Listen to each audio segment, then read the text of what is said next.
রানী, তোর আজকের নীরবতা সারা জীবনের জন্য কান্না হয়ে থাকবে। মুখ ফুটে বল রানী, বল। ওর যা কনের তা কইছে, এখন আমি কই তুমি শোনো। অধিকারের কথা কইছিল না? বইনের বিয়া দিয়া সেই অধিকার রক্ষা করে যাও।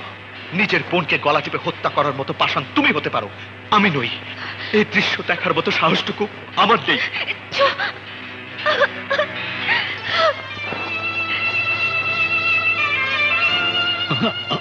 কেমন বাবা তুমি কপুর চাচা?